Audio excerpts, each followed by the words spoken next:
Na história das guerras, em todas as partes do mundo, um fator que sempre pesou a favor de exércitos vitoriosos foi o uso de cavalaria. E no período da conquista europeia das Américas, percebemos que o uso do cavalo de guerra foi um fator que, entre outros, derrubou civilizações poderosas como os astecas e incas. Mas na América do Sul, um povo soube dominar essa arma europeia: os Guaicurus. Essa habilidade permitiu que se tornassem verdadeiros senhores da guerra das regiões centrais do continente. E nesse vídeo exploraremos a sua sociedade, seus costumes, como aprenderam a usar cavalos e qual o legado que nos deixaram, e como eles moldaram o continente sul-americano. Mas, como de costume, gostaria de pedir que deixe seu joinha, que se inscreva, que compartilhe e deixe algum comentário caso se agrade do conteúdo. Isso me ajudará muito a continuar trazendo conteúdo de qualidade para vocês. Na descrição, coloquei as fontes que usei para esse roteiro, caso queira se aprofundar mais.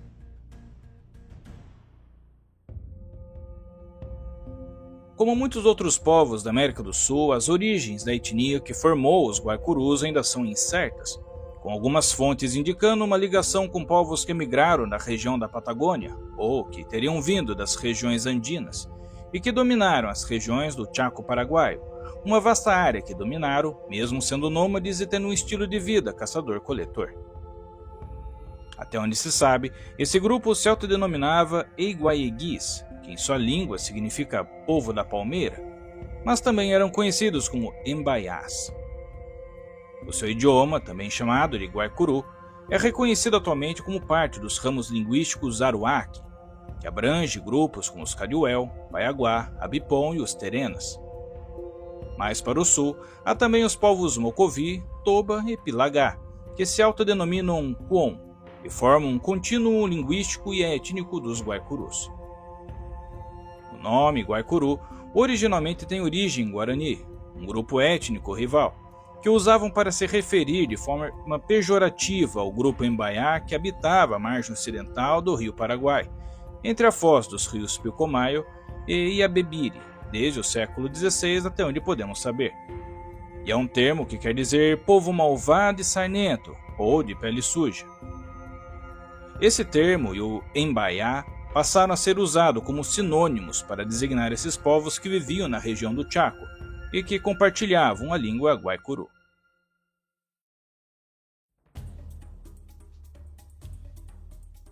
Os Guaicurus nunca foram politicamente unidos e muitas vezes eram hostis uns aos outros, bem como outros povos, principalmente com os guaranis, e posteriormente com os invasores europeus. Como eram nômades, estavam em constante movimento em busca de recursos, e nesse processo acabam se chocando com essas comunidades sedentárias guaranis, quase sempre desolavam essas aldeias. As suas aldeias, conhecidas como tolderias, eram acampamentos móveis com tendas feitas de pele e outros materiais adaptados encontrados na região. E nessas tolderias havia uma espécie de tenda coletiva que reunia o clã do líder e os seus cativos. Os europeus passaram a chamar esses líderes de capitães, sendo um posto de liderança herdado pelo sangue, onde as famílias desse capitão se consideravam mais puras em relação aos outros da comunidade, que não eram do clã do capitão, sendo um tipo de nobreza ou casta superior, como verdadeiros senhores feudais das terras do Chaco. Essas aldeias móveis dificilmente ficavam no mesmo lugar por mais de 2 dias. Isso facilitava sua dominância por essa região. Os Guaicurus acabaram desenvolvendo uma complexa estrutura social, onde alguns povos acabaram se submetendo a um tipo de vassalagem. Cada tolderia tinha sua nobreza e abaixo dela haviam as castas do guerreiro e por fim a dos cativos, que normalmente eram espólios de guerra. Era comum eles raptarem mulheres e crianças nessas incursões e os absorviam em sua comunidade, o que aumentava os seus números e por conseguinte sua força. Como desenvolveram uma cultura de guerra constante, eram conscientes do valor que representava a resistência física e fomentavam em diferentes práticas físico-cerimoniais e nas suas práticas alimentares, sendo estimuladas desde criança e tinham relações propositalmente agressivas com seus pais. Durante a adolescência, os jovens da tribo, tanto meninas como meninos, passavam por rituais de provação à dor e ao medo, que duravam o dia inteiro, com os mais velhos tocando tambores enquanto os jovens eram testados física e espiritualmente. Quando atingiam os 20 anos, já eram considerados adultos depois de um ritual de transição e deixavam de ser meros auxiliares dos guerreiros, para eles mesmos convocarem incursões contra os vizinhos, sempre usando lanças, arcos, arpões e machados feitos com mandíbulas de piranhas. As mulheres também se tornavam em guerreiras, onde algumas poderiam ser capitãs, e por isso havia a prática de ter um filho a cada 6 ou 8 anos, onde só engravidavam novamente quando o filho mais velho pudesse montar sozinho em um cavalo, chegando até interromper a gravidez se fosse necessário, pois era mais importante estar em condições de mobilidade e combate caso o clã precisasse. Por isso, muitas vezes se capturavam crianças de tribos conquistadas, pois era mais prático para se ter um aumento rápido em seus números e para não haver impedimentos possíveis com gestantes e recém-nascidos em excesso. Os Guaicurus tinham sua própria história para justificar esse espírito guerreiro, e em seus mitos, o criador da humanidade e do mundo, chamado Gono-Eno-Rodi, forma todos os povos dentro de um buraco, e quando os retira desse buraco, dá a cada um funções diferentes, com alguns se tornando agricultores, outros artesãos e assim por diante. Mas esse deus havia esquecido dos Guaicurus, que saíram por último do buraco, e como não havia mais tarefas a serem delegadas a eles, isso foi permitido tomar parte do que os outros povos produziam, onde eles literalmente se viam como seres superiores, merecedores de pegar o que quisessem. Um tipo de pensamento típico de povos movidos pela guerra, onde seria uma loucura outros povos resistirem às suas investidas, pois eram autorizados pelo seu Deus Supremo. Mas outra coisa que os Guaicurus achariam uma loucura, principalmente nesse mês de novembro, seria deixar de aproveitar e adquirir o conforto e a tecnologia que só a Insider pode proporcionar, principalmente porque hoje, dia 10/11, é o último dia da Black Friday antecipada, onde todos os modelos de tech t-shirt masculino e feminino estarão com descontos especiais no site. E se usar o meu cupom especial, que dá 15% de desconto, História Geral BF, mais os descontos do site da loja Insider, que são cumulativos, você poupa até 40% nas suas compras e adquire os mais confortáveis modelos que você vai usar na sua vida. As famosas tech t-shirts da Insider são o suprassumo da tecnologia dos tecidos e do conforto, feita com tecnologia que facilita a evaporação rápida do suor, evitando a proliferação de bactérias causadoras de mau cheiro. Também se adaptam no corpo e não esquentam, não desbotam com o tempo e o melhor, não precisam ser passadas, pois se desamassam usando o calor do corpo. Ao clicar no meu link exclusivo, meu cupom especial História Geral BF, que dá 15% de desconto, estará aplicado no carrinho de forma automática, sendo que pode ser cumulativo com outros descontos da loja exclusiva. O link estará na descrição e no primeiro comentário fixado, e aproveite para adquirir o quanto antes a sua Insider, antes que os estoques acabem, o que nessa Black Insider com certeza acabarão muito rápido. E além de adquirir um produto de extrema qualidade, confortável, com desconto, ainda estará fortalecendo o canal.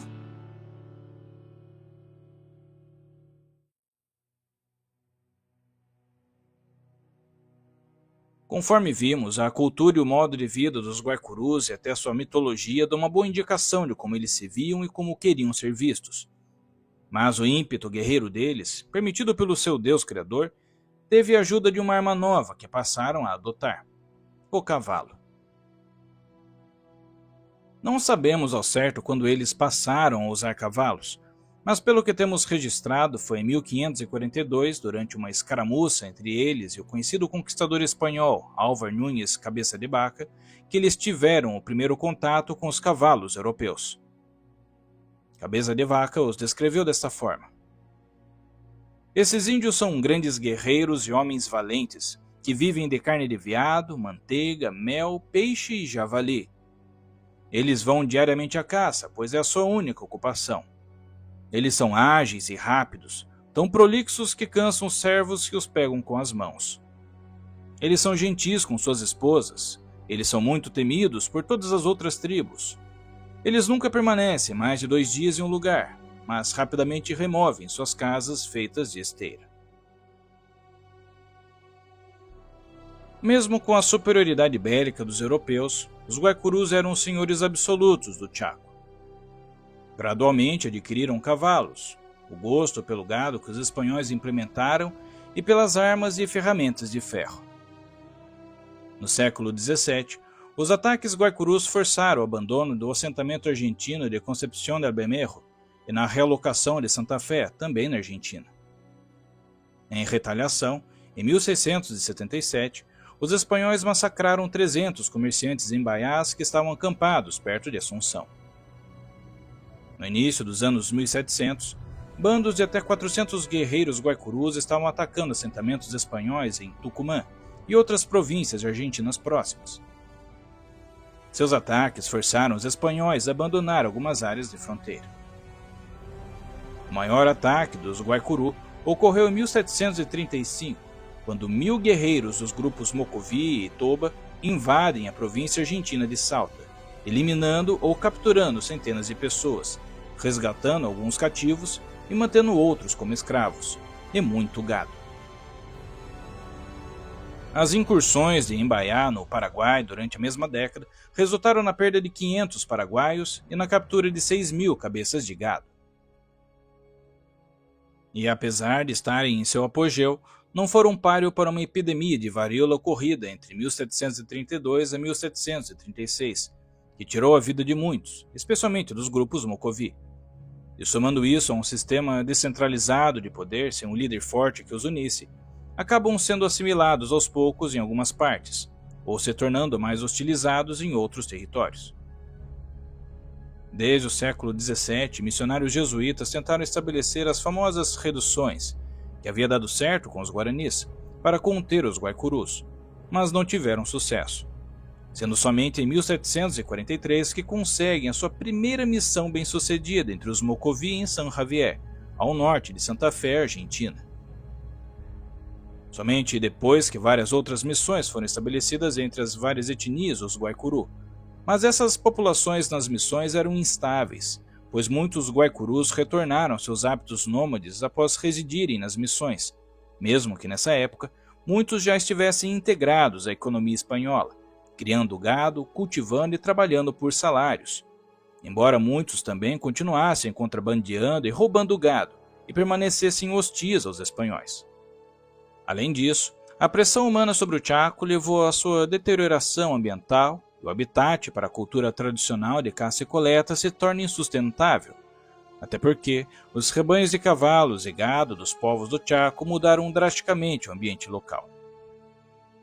Em meados do século XVIII, além dos colonizadores, os Guaicurus começaram a perder terreno no curso superior do rio Paraguai para outros grupos étnicos nativos, os Lenguas e os Inimagás, que também eram sociedades equestres e que, antes, já haviam tomado os locais de caça utilizados pelos Guaicurus ao sul. Nesse período, muitos passam a migrar mais para o norte e ao leste do rio Paraguai, no território dos portugueses, onde hoje é o Mato Grosso.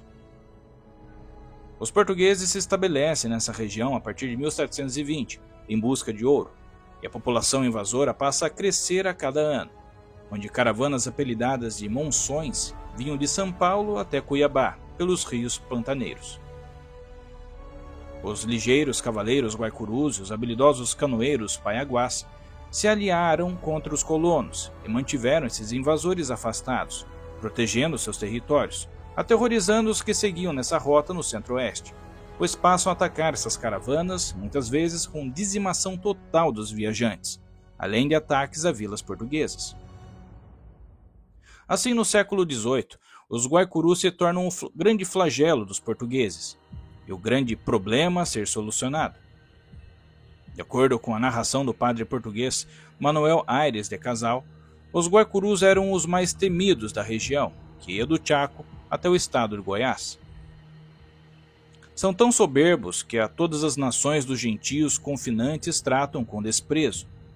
A todas fazem crua guerra, sendo delas de alguma sorte respeitados e temidos pela vantagem que têm na cavalaria e armas que usam. Com a descoberta de ouro na região de Cuiabá, as coroas de Portugal e Espanha estavam cada vez mais interessadas em estabelecer os limites entre suas fronteiras. Os portugueses, depois de construírem o Forte Novo de Coimbra, em 1775, nas margens do rio Paraguai, se deram conta de que manter uma proximidade e relação amigável com os Guaicurus seria uma grande oportunidade para defender o território e terem um grande aliado de guerra. E apesar de vários ataques isolados e audaciosos dos Guaicurus, os portugueses souberam forjar uma parceria de interesse com esses bravos cavaleiros do Pantanal, onde sempre haviam trocas comerciais de alimentos, roupas e cavalos. E em 1791 foi firmado um acordo de paz efetivo entre eles. De um lado, os índios conseguiram manter sua liberdade e áreas de influência. Do outro, os portugueses, e depois os brasileiros, ganharam um aliado poderoso nos conflitos de fronteira contra a Espanha e na Guerra do Paraguai, onde o subgrupo Embaiá chamado Caduel se destacou por bravura e grandes feitos nesse conflito nefasto. Esses nativos movidos pela guerra, ao se tornarem cavaleiros, revolucionariam sua vida econômica, social e política, levando à redefinição da cultura em torno desse novo elemento, muito mais longe do que as tribos equestres da América do Norte. Os cavaleiros do Chaco impuseram com ele seu domínio sobre inúmeras outras tribos, reduzindo-as à vassalagem, e mantiveram sob constante ameaça por mais de 3 séculos os estabelecimentos europeus, chegando a representar o maior obstáculo à colonização do Grande Chaco, e um papel de maior destaque nas disputas entre espanhóis e portugueses, jesuítas e bandeirantes, pelo domínio da bacia do rio Paraguai.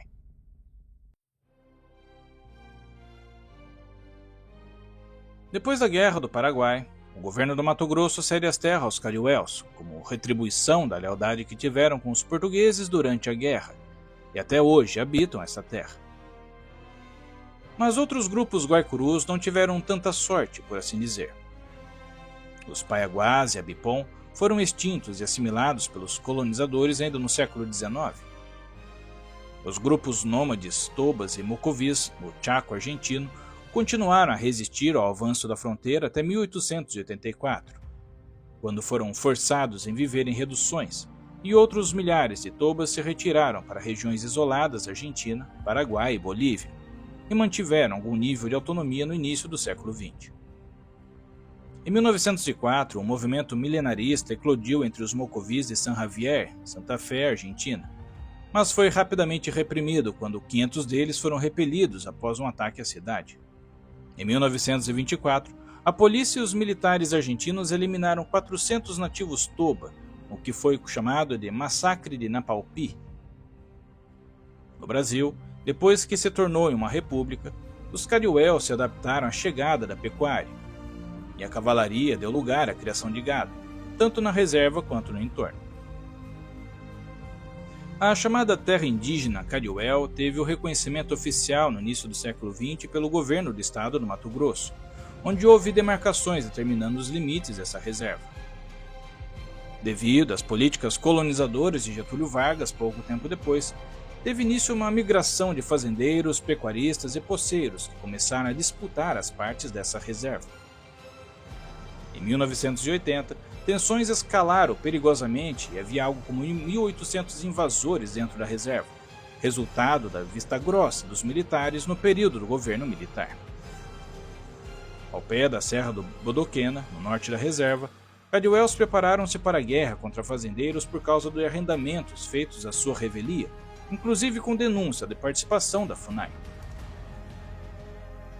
Mas em 1985 foi feito um acordo de paz costurado por figuras como Mário Juruna, o primeiro deputado federal indígena do Brasil, e as tensões se dissipam. E até hoje, fazendeiros reclamam na justiça a posse de mais de 300 mil hectares das terras há mais de 30 anos. A sociedade Cariuel, uma remanescente dos cavaleiros Guaicurus, tem na memória o período que eram os senhores da guerra e que dominaram sobre vários povos.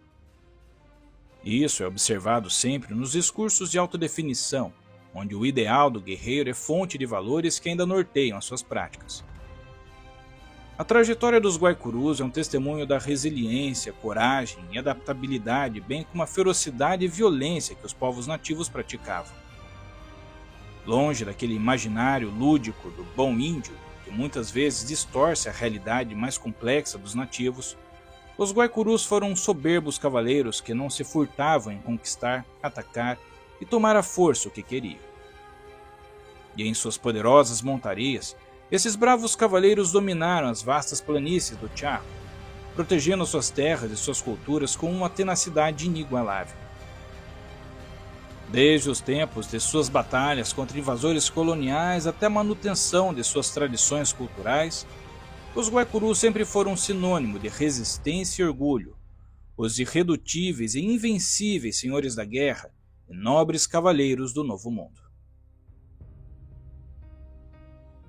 Espero que tenha gostado desse vídeo e se chegou até aqui, deixe um joinha e compartilhe com mais pessoas. Se não é inscrito, considere se inscrever para receber vídeos como esse semanalmente, e se já é inscrito, verifique se o sino de notificações está ativado. Na descrição tenho também links para livros e cursos e até uma chave Pix caso considere contribuir com o meu trabalho. Desde já agradeço o seu tempo e atenção, e até a próxima história.